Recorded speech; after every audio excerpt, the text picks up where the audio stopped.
The next step natin, yung centering naman sa rim, sa free.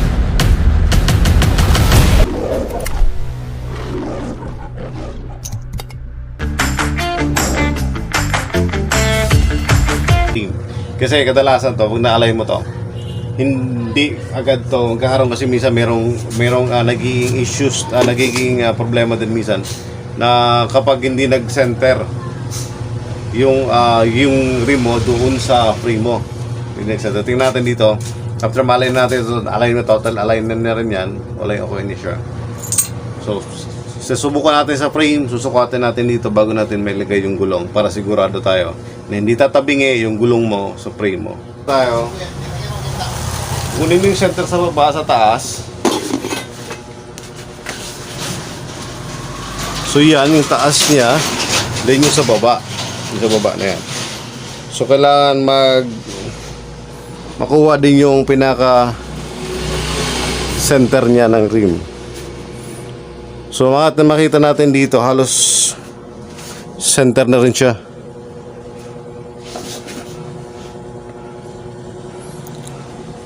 So may konti pa siya, kabitan ng konti. Almost kalahating pihit lang to para makuha yung center nito. So yun ang gagawin natin dito. Konting kabig pa tayo sa rim. Kung mapansin nito ang lobo niya, no? So may lobo yan. So may lobo rito. Ito yung pinaka-cogs niya. So sinukat natin dito, hindi siya masyado meron siyang kaunti. Almost kung pagkasa na ito, kalahating pihit to para makuha yung perfect na gitna ng frame. So yun ang gawin natin. Balik tayo rito. So para mag-perfect noon, para makuha natin center, simple lang ulit. Ibalik mo siya dito.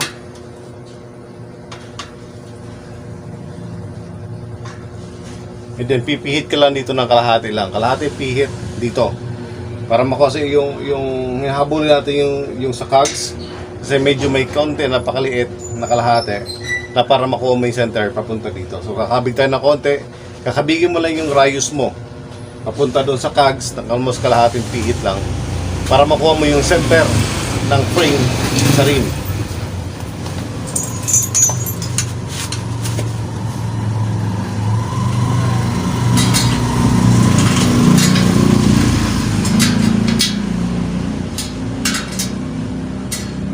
So almost kalahating pihit lang dito, kalahati lang ginawa natin dito.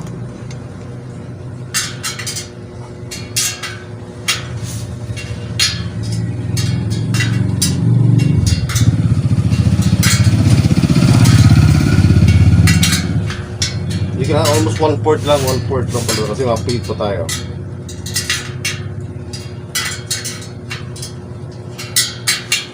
Okay. So meron na kumabig na konti yun ng konti. Kabigin natin sa kabila para makuha yung kalahati pa. So parang 1/4 to 1/4 lang to. Yan.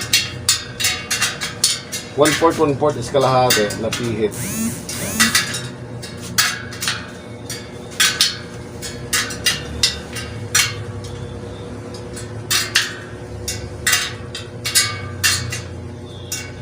So yun na. So pihit natin doon.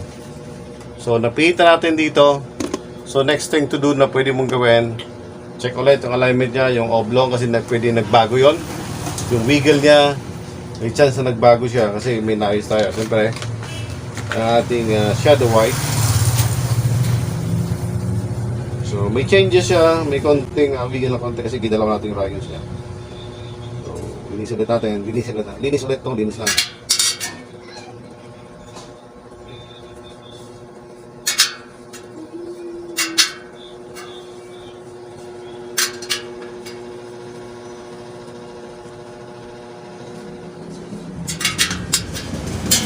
Then, sa oblong.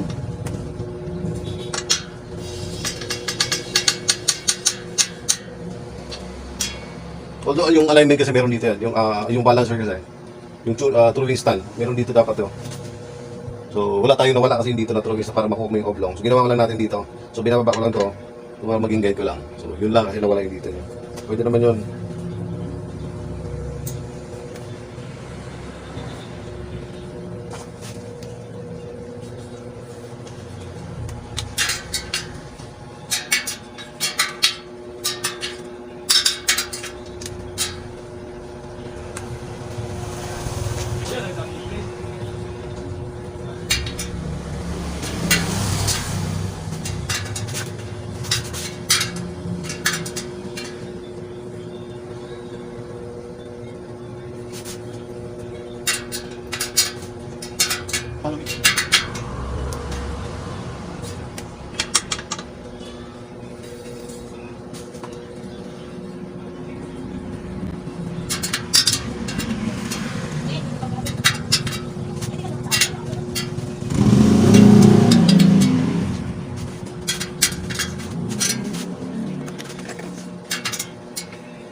center. So, ito tayo. Lagay ulit natin dito.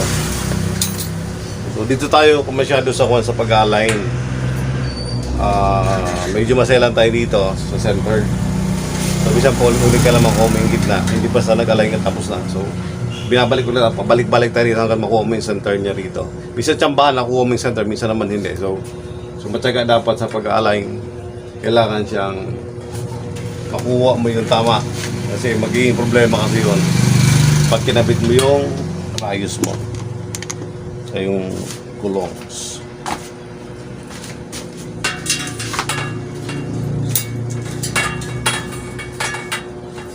So, andito tayo sa final nito.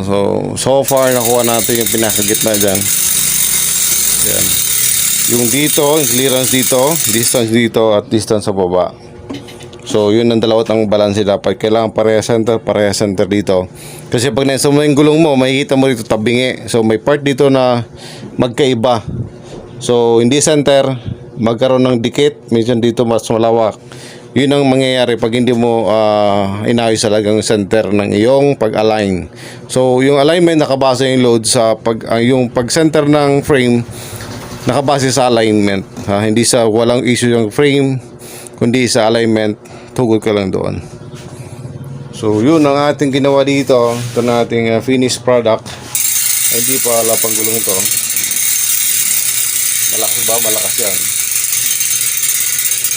So ito naman yung sa front natin, sa natapos na natin ang ating sa front wing natin. Ito yung dilaw at black. So ngayon na-align ko na rin to. Ang habon next step natin yung alignment naman sa port. Ito yung ating pangsukat ko ng port. Ito yung lowers ng port. So dito kung susukat, dito kailangan tanggalin siya. Masisi gawin to. Kung meron ka nito, pwede mag-estimate, magtansya ay maggawa ng center. So makikita natin loads ang ating port. So mas kabig rito, mas malaki rito, mas maliit dito. So ibig sabihin ng loads ay iusog pa natin yung ating rims papunta rito. So ano gagawin natin dito? Luluwagan yung kabila, luluwagan natin yung dilaw na to para kumabig siya papunta doon. So pag nilus natin ang dilaw na to, ang tendency nun, uurong siya rito. So yun ang gawin natin para mag-center kasi di center yan. So may clearance, meron pang mas malaki yung awang dito. So yun ang gagawin natin loads. Iurong natin dito sa pagluluwag lang ating dito sa right, sa left side. Kaya wala pa center yan.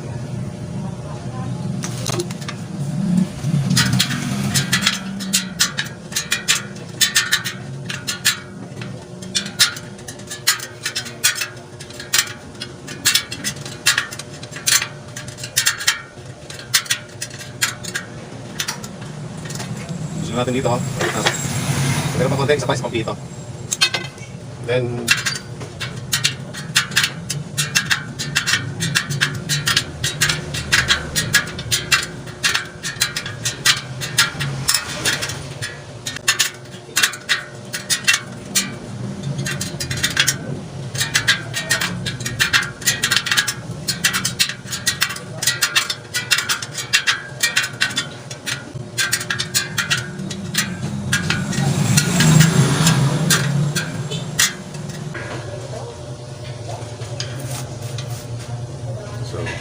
gitna na siya. So ibig sabihin, pag nakuha natin dito, ito na yung sakto ron para sa ating frame. So pwede mo ito lagyan ng gulong na kasi may panukat na tayo. Nasukat na natin to, center na siya. So goods na, nakakit natin to ang ating front ring, ang ating ginawang combination ng gold at black frame.